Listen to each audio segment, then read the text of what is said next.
I can find out. Do you want to know whether it's push to speak? Yeah, sure.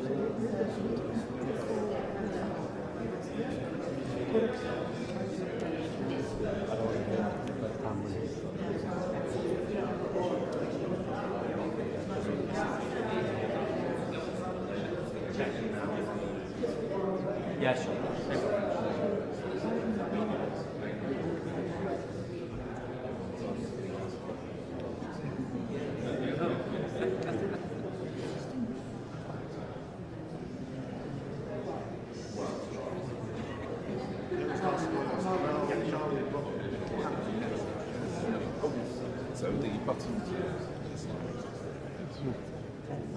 Testing, testing, yeah. No worries.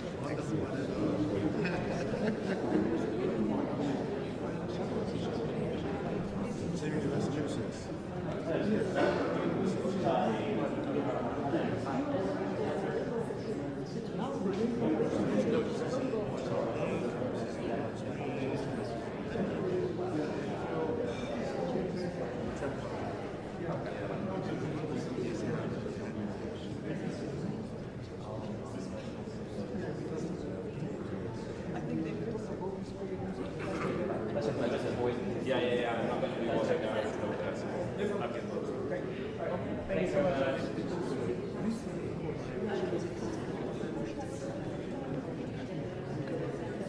Okay, thank you. Cheers. I think so. That is everyone. Yes.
Oh, yeah.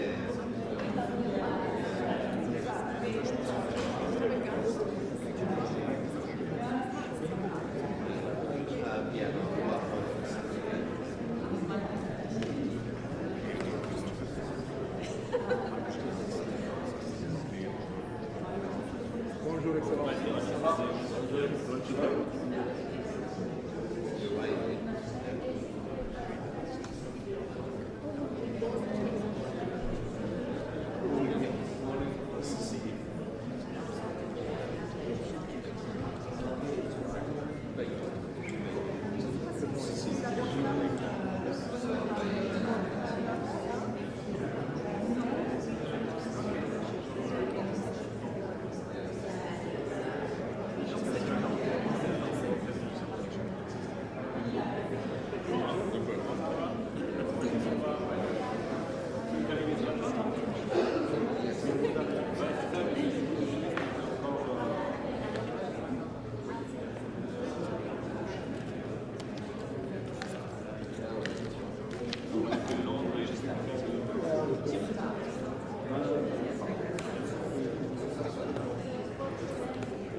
Yeah, yeah, yeah. On his desk. Maybe,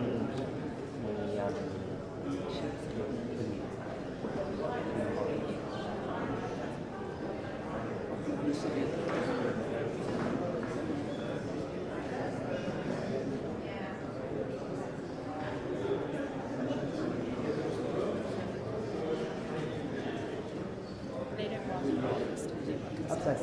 Yeah. You see them wandering around all the time. Yeah.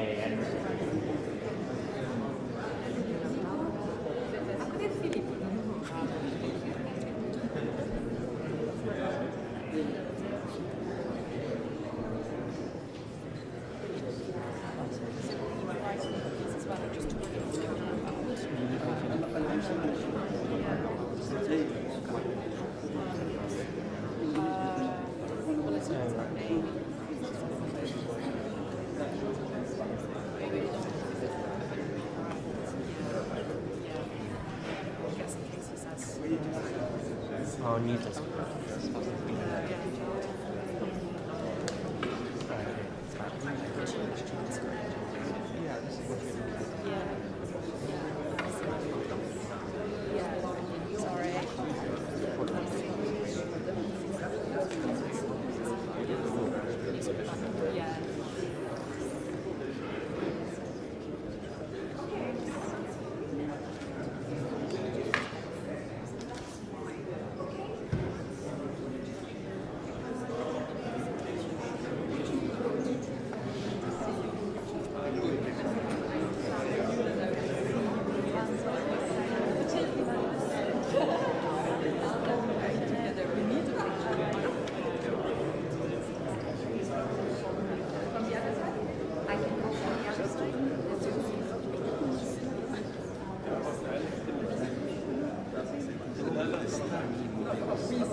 You travel together? When we have here at the same time and in Bangladesh at the same time. But you didn't know about it. I knew that. Well, the last days. Wait. Sorry. Can I get my Excellent. Thank you so much. For the PGA. I report to the PGA. So it will be only 3 months before I come and see you. Yes. I know, I remember, yes.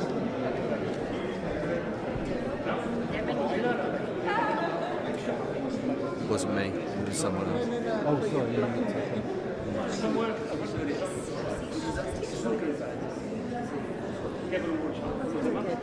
You alright?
Shikamoo. Kabisa. Kabisa kabisa.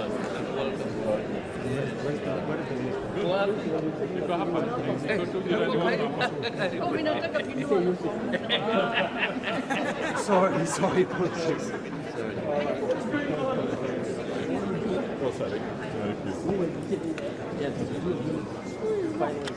He's coming. Sama sana. Jambo.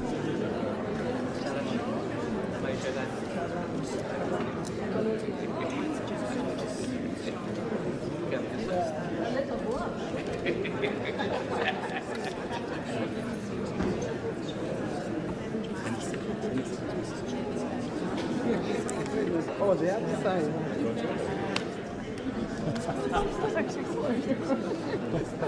It's very difficult to go Sir, can I invite you to take a seat? Yes, whenever you're ready. Thank you. We'll talk. Thank you. Sorry, can I pass?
Okay, colleagues, can I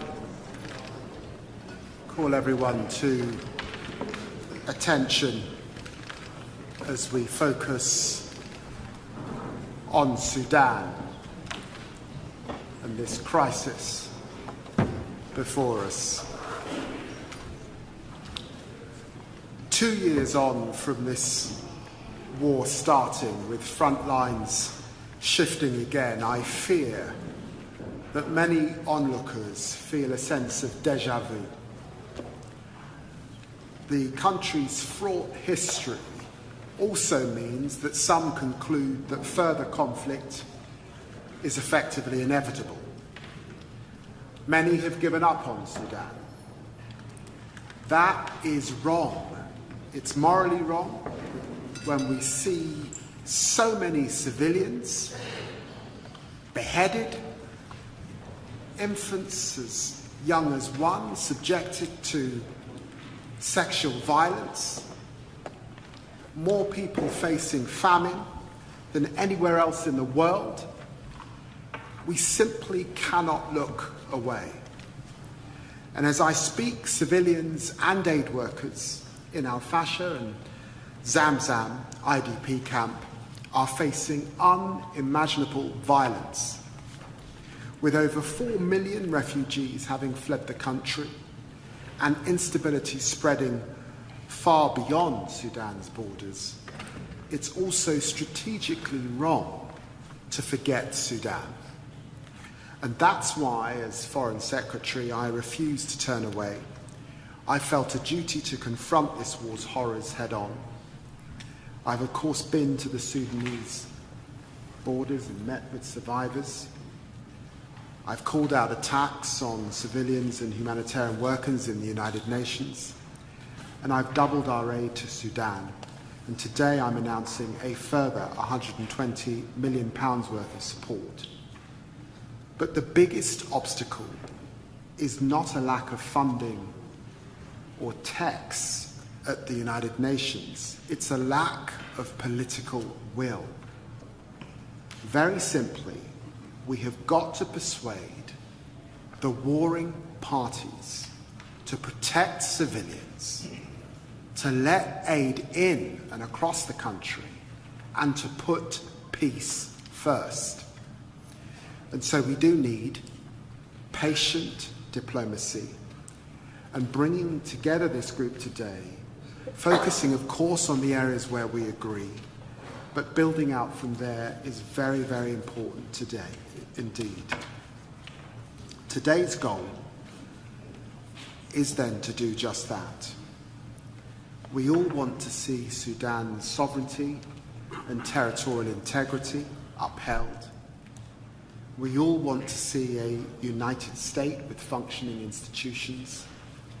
We all want to see Sudan's civilians protected and the millions of displaced people able to return to their homes. This is a strong basis to agree the steps needed then to relieve the suffering and to end this awful war. I hope across our 3 sessions we can agree to set out principles for our future diplomatic engagement. When I met with Sudanese refugees in Chad, I was frankly humbled by their resilience. In the face of unimaginable trauma, they had not given up on their country or the communities around them. For their sake, we cannot resign ourselves to inevitable conflict. We cannot be back here 1 year from now having the same discussion. So today, let's show them and the world that we've not given up on them. We've not given up on Sudan. I'm hugely grateful to the support of the African Union and to my colleagues from France, from Germany, the EU in supporting this shared endeavour. Let me hand over to AU Commissioner Banco.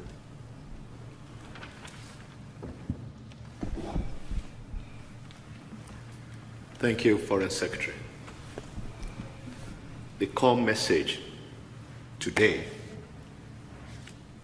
from the chairperson of the African Union Commission, Mahmoud Ali Yusuf,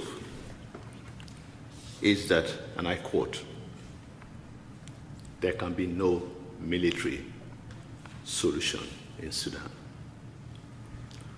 Only an immediate, unconditional cessation of hostilities. This, we believe, must be followed by an all-inclusive dialogue to end the war. The devastation, the fragmentation, the humanitarian crisis cannot be tolerated, as you stated, Foreign Secretary. Today marks the beginning of the 3rd year in Sudan. The security situation remains volatile. Ordinary Sudanese are bearing the brunt of this unnecessary, devastating war. The African Union calls on all belligerents to stop this war. We are here because we believe we can invest in the peace of Sudan together. It is also important to send the message clear and loud that the African Union will not allow a balkanization, a disintegration, or a partition of Sudan. We must preserve the sovereignty, the territorial integrity, and the political unity of the Republic of Sudan. We call on all external actors to refrain from interference in Sudan. It does not help the good people of Sudan. Only a united front to to save and support Sudanese will be a lasting solution. Foreign Secretary, colleagues, our ultimate goal as the African Union is to end the war.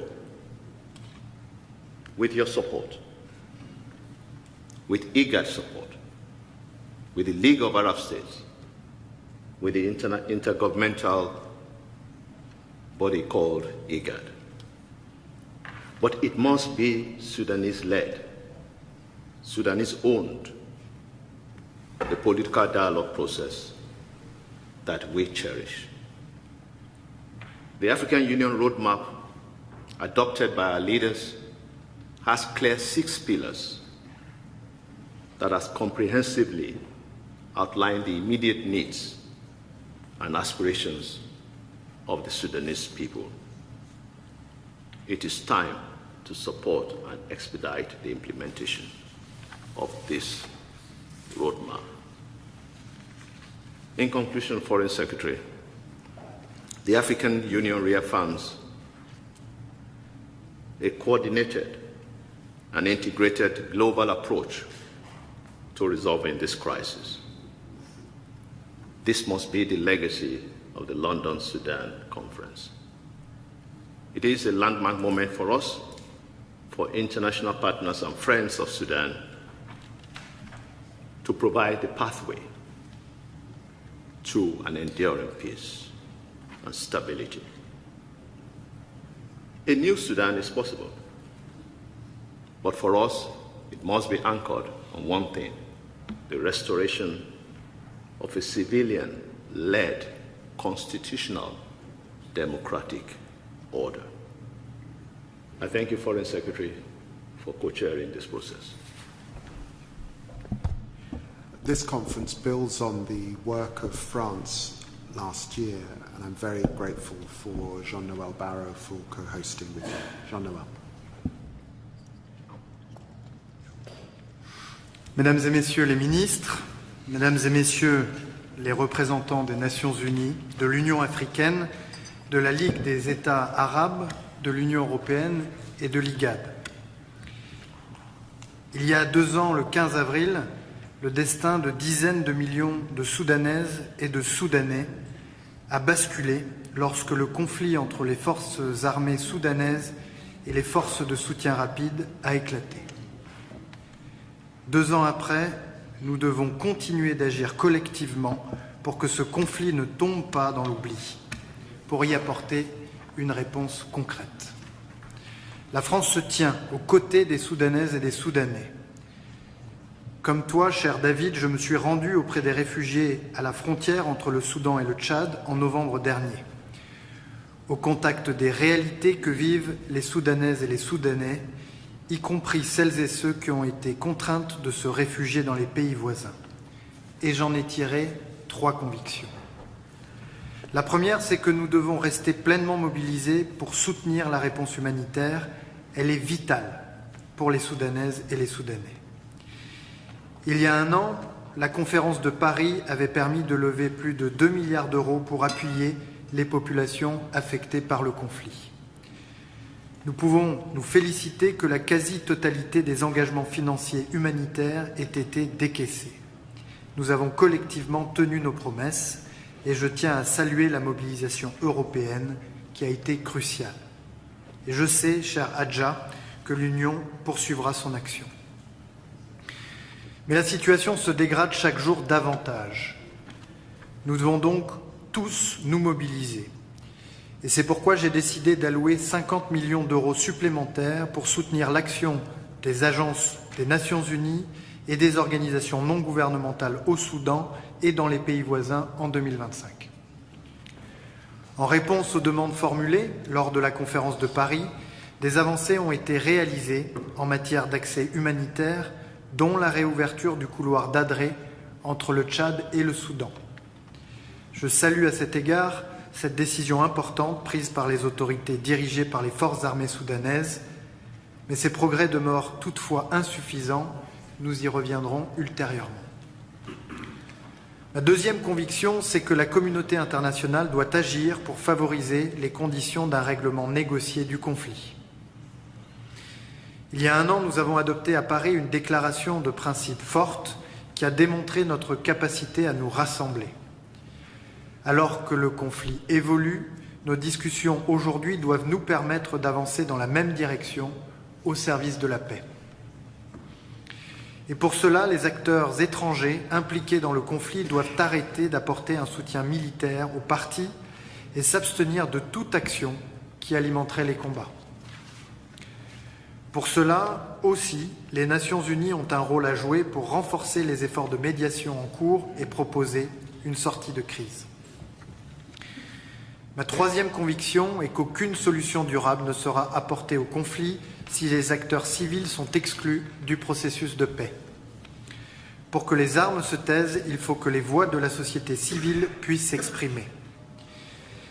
Il y a un an, nous avions fourni un espace à Paris à une diversité d'acteurs politiques et sociaux soudanais afin qu'ils puissent dialoguer librement et articuler leurs efforts visant à faire émerger une solution politique. La France a pris note de la feuille de route présentée par les autorités dirigées par les forces armées soudanaises pour restaurer une transition politique. Elle rappelle l'impératif d'une participation effective de tous les acteurs civils dans le cadre d'un processus unique. À cet égard, je suis particulièrement préoccupé par les intentions exprimées par différents acteurs de former des gouvernements de manière unilatérale et en dehors de tout processus de résolution du conflit. Disons-le clairement, l'unité du Soudan doit être préservée. Voilà, mesdames et messieurs, les convictions que je souhaitais partager avec vous et avec les Soudanais qui nous écoutent. Nous n'abandonnerons pas le Soudan, parce qu'il en va de notre sécurité, de notre responsabilité comme membre permanent du Conseil de sécurité, responsabilité que nous exerçons conjointement aujourd'hui avec David. Il en va aussi de nos intérêts, mais aussi d'une certaine vision du monde. Une vision qui conduit la France à demeurer fidèle à son engagement de soutenir l'aspiration du peuple soudanais à la démocratie après la révolution de décembre 2018. Chers collègues, je forme le vœu que nous n'ayons pas à nous réunir l'an prochain, sinon pour célébrer la paix retrouvée au Soudan. Agissons ensemble avec résolution et en coordonnant nos efforts pour qu'il n'y ait pas de troisième anniversaire. Je vous remercie. Thank you very much, Jean-Noël, and I'm very grateful for the leadership of Foreign Minister Baer Bloch from Germany in her period as Foreign Minister. Annalena. Thank you very much, dear Minister, dear David, for bringing us here together. This is very important in these days, ladies and gentlemen. My stomach hurts. I want to go home and play with my friends. End of quote. That is what 7-year-old Saki from Sudan said to his mothers shortly before he died in her arms. He died of anemia. His family did not have enough to eat. Saki's family is one of a million in Sudan. When we are reading headlines in European media about the so-called forgotten crisis in Sudan, I ask myself, how can we forget about children like Saki, one of a million? How can we forget the world's largest humanitarian crisis? The 30 million who cannot survive without humanitarian assistance. The horrific reports of women and children being raped. When I was in one of these refugee camps, speaking to a mother, telling me that her daughter cannot get up anymore after being raped several of times before coming to the refugee camps. There are no words left.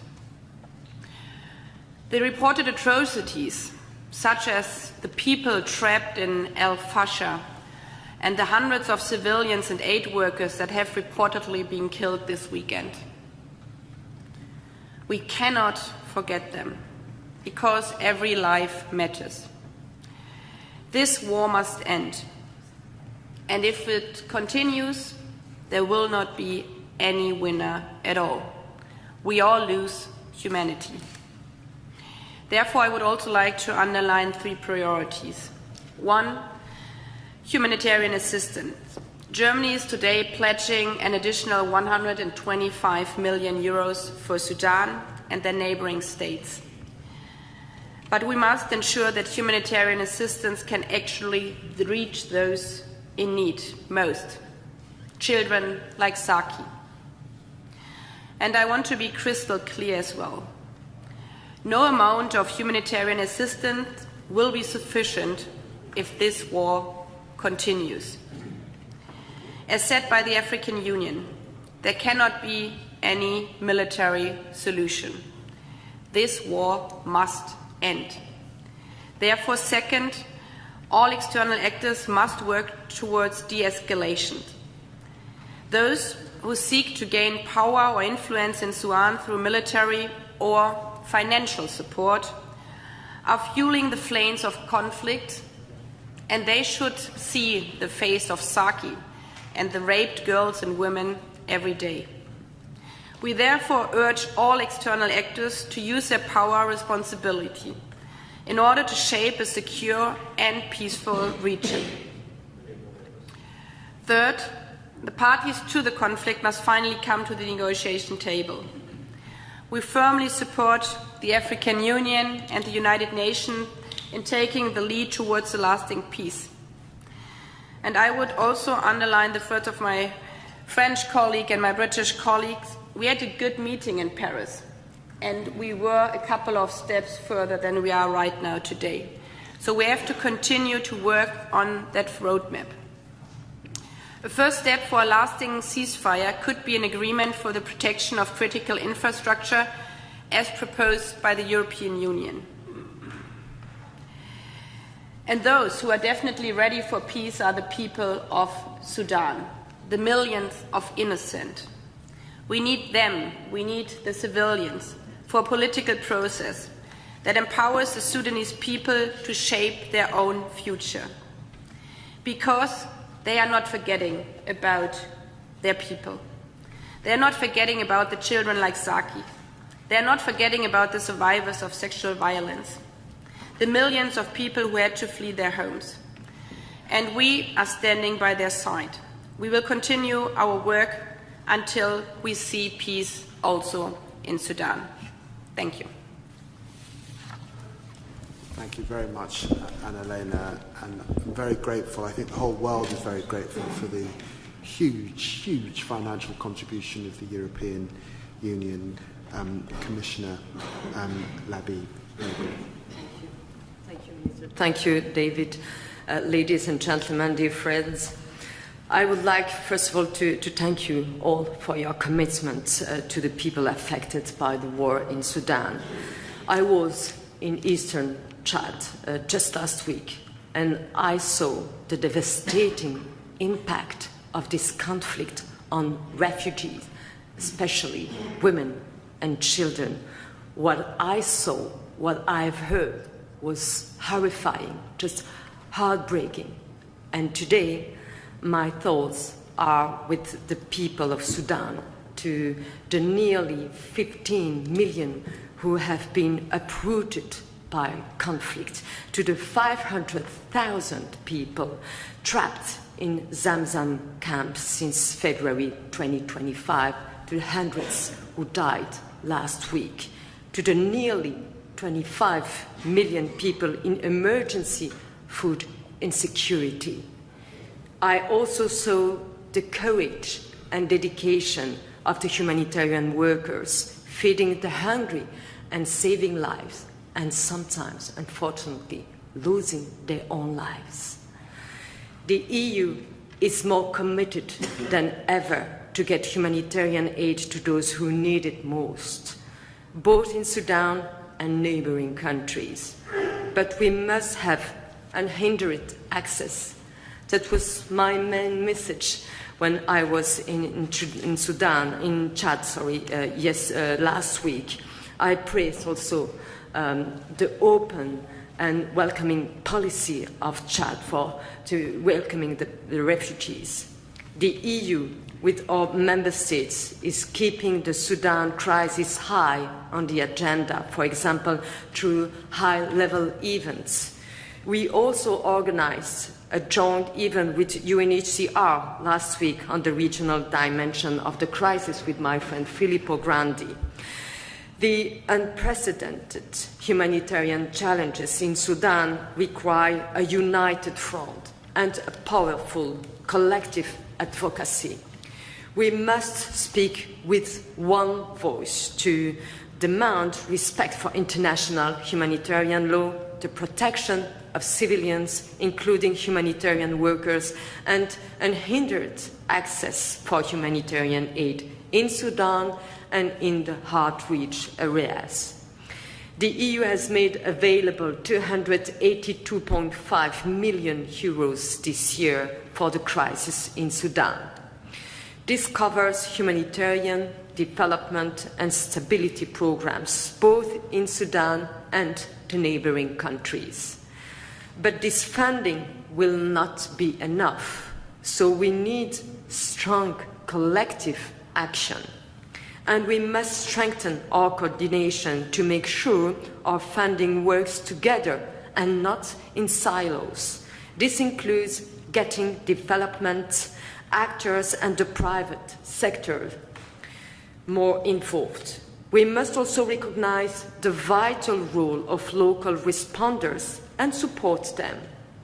A principled, timely, and flexible approach is crucial for donors to support the vital work of humanitarian organizations.